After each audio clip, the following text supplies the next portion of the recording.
I think it just shows we have grown. We have grown. There's nothing wrong with that impeachment.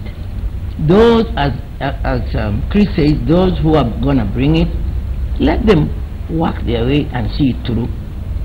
And those who don't want it, let them also work their way and see that it doesn't go through. But there's nothing evil about it. There's nothing wrong with that impeachment. There's nothing wrong with the notion.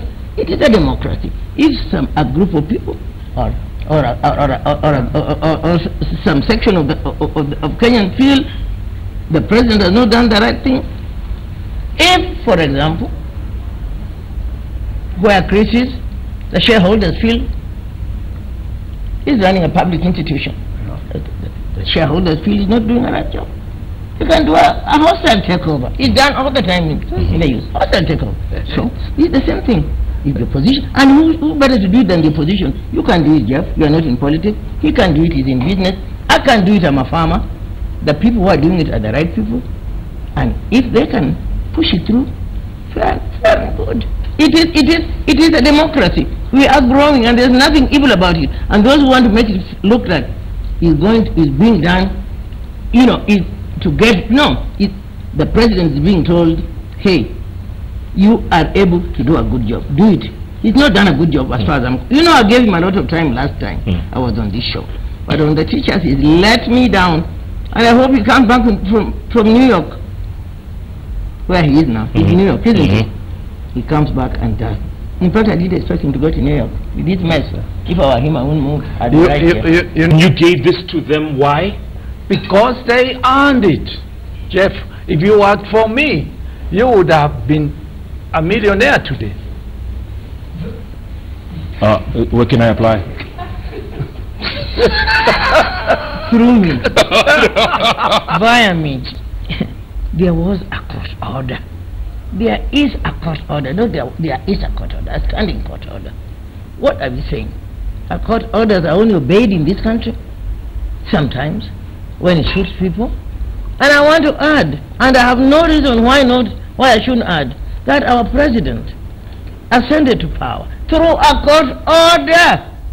How is it that when this court order is not for teachers, then we have to go back, then we have to sit down, then we have to...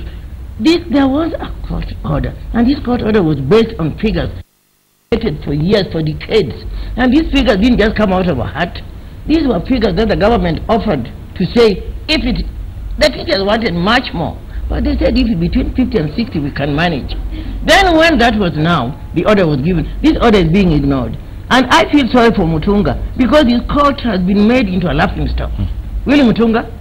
If I were you, I'd resign. Your court has been made into a laughing stock. A court order is issued, it is ignored. You are back to court again. And this was the Supreme Court.